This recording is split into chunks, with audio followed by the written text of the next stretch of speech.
Hi, everybody. Welcome back to yet another cracking installment of the Matt Brown Show. This is the Secrets of Fail series where we're talking about our business failures, the things we hate to talk about, especially on LinkedIn. Go figure. With me on the line in the hot seat is none other than Patrick Curtis, the CEO of a very interesting brand called Wall Street Oasis, which we're going to get into right now. So, thanks for being here, buddy. No, I appreciate you having me. Thanks so much. So let's kick us off, Bud, with the elevator pitch. What do we need to know about Wall Street Oasis? Sure. Wall Street Oasis is the largest online community focused on careers in finance. We have a very vibrant community, been around for about 16 years. And primarily, we sell online financial modeling training courses. We do resume reviews, mentorships, but primarily helping students and young finance professionals kind of advance in their careers. Okay, so what's the problem there? It seems quite nuanced. The problem is, kids in college don't really know what or how difficult it is to get in, or they don't really have the tools necessary. So especially now as banks are recruiting early and early, they need to know by like end of freshman year that they're going to actually try for this. And so if they get to the end of their sophomore year and they realize, wait a second, recruiting already happened for junior summers and everyone gets the job full time coming out of junior summer. So it's a education issue. It's a timing issue. It's a letting people even know that this is an option for them. It's and given that it's one of the highest paying careers right out of college, I think there's a lot of demand to get into these roles. So. Okay, fantastic. So let's get into it. What is your story of fail for our viewers around the world today? Yeah, so my story of fail is, we started Wall Street Oasis in 2006. We tried to launch a second community around legal careers because we thought, we're so good at this community thing. And, this is going to be easy. Now we've learned so many things in our first, 5-ish years of running Wall Street Oasis that, running a legal community will just work because we kind of understand all the tricks and all the tactics. And so we tried launching in 2011 and never got even a couple hundred. I think it was a couple hundred users or something like that versus we're over 900,000 on Wall Street Oasis, but I think it was 300 users or something after several months of slamming our heads against the wall. So we just couldn't get the traction and ended up kind of just letting it go after I'd say about a year or so of trying and relaunching and just couldn't get it going. Mm. So what did that experience teach you? Why did it go south? I mean, surely, if you copy paste your systems over into another niche, it should work, right? Yeah, I think there's a couple reasons. One was, I think just not having worked in law, it was probably one thing. I came from the finance background, so it was kind of easier for me to make the jokes and initially kind of just make it feel more authentic. I think also our flow to getting new people to sign up wasn't as good as we had for Wall Street Oasis. So Wall Street Oasis, we had a compensation survey where people get hey, you want to see what everyone else gets paid? Just sign up and we'll give it to you. I don't feel like we had that carrot as dialed in for the legal side. And people, because everyone's getting paid very similar things, so no one really cared to know that. And we never really found a good kind of carrot to get them across the registration line, which is kind of important when you're depending on people to comment and participate in a community to build a two-sided, marketplace of questions and answers. So there was that. What did that cost you? All in with probably not that much in terms of actual spend, servers and developers and all that stuff. Probably about 20,000 in hard costs, but time much more, probably closer to several $100,000 in terms of I could have had focus on the original business, on Wall Street Oasis, building out more products, more services. We could have gone in financial modeling training much earlier, which would have been much more lucrative. We found out many years later. So it was one of those things where definitely a huge cost and opportunity cost for going that way. So let's go back in time. What would you do differently knowing what you know now? I probably wouldn't try.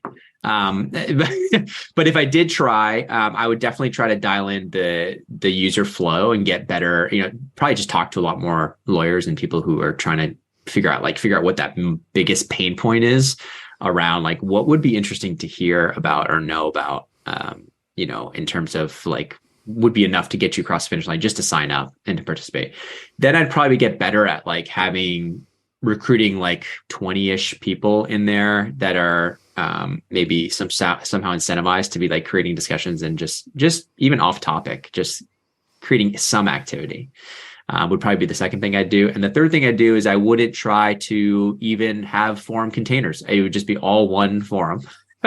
So like, that's one thing I think a lot of people who are like designing communities, they're like, I'm going to have this topic and then this topic. And then like what happens is they just slice it too many ways. And then there's like only one new topic in each bucket, like every 2 weeks or something, and it dies.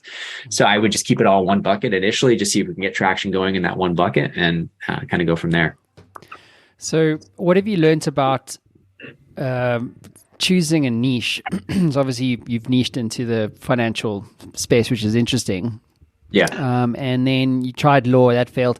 So, what have you learned about choosing a niche? Like, how do you know? I use the term niche, not niche. Yeah. Niche or niche or whatever you want to call niche it. And niche, dude, you could choose one for me. I'm showing my African colors here, but what's the secret to choosing a winning niche?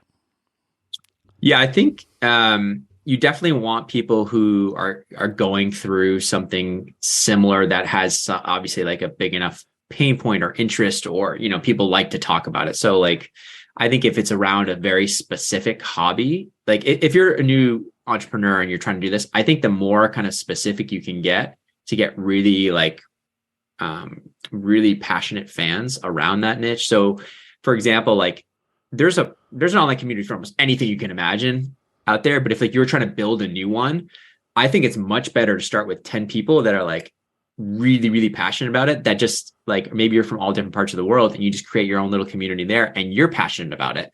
So like you're just doing it because you enjoy having those discussions with those 9 other people. And so it's not like you're doing this necessarily like build a business, but like that's probably so much more likely to succeed because you're actually just using it as a place to communicate with your buddies instead of like an email chain.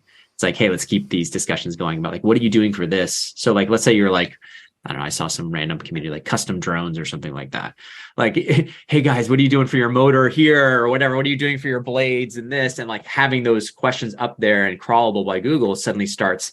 That's what's going to create, discovery on the community. And that's what's going to create kind of that natural user flow. It won't feel, it'll feel authentic because that's something you're actually passionate about. And the people you kind of initially get on there are passionate. And you don't need a lot of super users. You need like a handful of super users who are really passionate and want to spend a couple hours a day just chatting about this thing. So, yeah. So what's your secret to, what would you hang your hat on in terms of the reason why you've been able to scale your financial community so well? I don't think we were boring. I think we had a monkey theme. We had banana. People can give bananas to each other. They can they throw monkey shit at each other. So I don't know if I can say shit. Sorry. But like, I don't give a fuck. Yeah. I one up you, bro. Yeah, you did. So basically we weren't like the traditional finance, like stodgy thing where like, hey, this is for a younger finance audience, like people trying to break in. So we're not going to take ourselves so seriously. And I think that helped because people kind of were laughing. They're like, oh, I got hit with monkey shit, or like, oh, I'm going to give you a silver banana. Just made it a little more fun. It also played a little bit on the this famous book from back in the day called Monkey Business, where like it's basically saying all the analysts on Wall Street are basically monkeys, just like hitting their keyboard all night and like getting work to the bone. But like it was just a play on that, and I think that helped because it almost made it a little bit more like a camaraderie, a little bit more like a fun community to be around. We didn't always like try to make it like it has to be about like career advice or whatever, or something very technical. It was also like, hey, what are you doing this weekend? Hey, what's going on? And I think playing around with the culture a little bit and joking around. And it was kind of like predated a lot of the Fin meme stuff you see out there now on Instagram. That's done really well. It was kind of like the OG community around that. So just that helped. Don't suck less and don't be boring. Don't be boring. Yeah, exactly. Like nobody wants to be like part of a community that's like very like too buttoned up, especially younger crowd. Like, come on, like we all, or most of them like to go out and have a good time. And so I think showing that personality and not being afraid of that and letting it thrive kind of helped. Awesome. Great stuff. Yeah. So what's your advice to other CEOs, entrepreneurs about failure? Yeah, I would say try to fail faster. That's one of the big things is like, really just being honest with yourself early in the process. Like if it's not taking off relatively fast, like it's very clear you don't have the product market fit or you just have miscalculated. I think it's good to be honest with yourself. So, and just change course fast. Cause, like one of the things you can just keep being like, well, they don't get it. You kind of start deluding yourself because to you, it makes so much sense, but maybe you haven't done enough user research. So it can kind of drag out. And I think that was my case too. I just dragged it out. I'm like, no, it's going to work. Like this is, the legal community needs this. I think I should have probably let it go earlier. And that's something I still struggle with is I have a lot of ideas and I start lots of things, but then I don't kill them fast enough.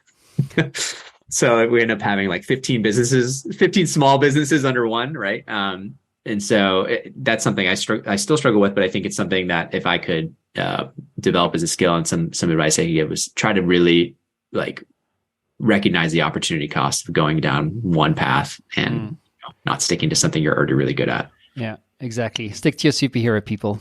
Yeah, exactly. Your superpower rather.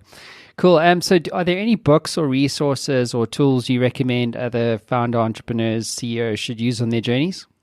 Yeah, I'm sure you've heard a lot of these, but we use Trello for our dev team and just keep organized. We use Slack for our whole team. I actually was on Skype, believe it or not, till like last year, a couple of years ago. Like not the Skype, not the for Teams, like the old Skype. Like that was my whole remote team was on that. But yeah, that was when I moved to Slack. I was like, oh, this is why it's so much better. It's just like the notifications, integrations are awesome. So I definitely recommend that. In terms of books, I think stuff on mindset's great. I think stuff on like 4-Hour Workweek in terms of like the old school OG Tim Ferriss books are always fun to kind of get people to think more of how to test rapidly. I think there was some great chapters on that in there for the younger crowd that haven't heard of his stuff when it was really popular. I think when we were growing up. But I think that's probably in terms of tools. I'd say Trello, Slack, and then book maybe 4-Hour Workweek. Very good. All good recommendations. Awesome stuff. Well, look, thanks so much for being on the show, Patrick. It's been great to have you here and to get your perspective on the subject of failure. So thank you once again, and thank you everybody for tuning in. We'll see you all again soon. Cheers. Appreciate it, Matt. Thank you.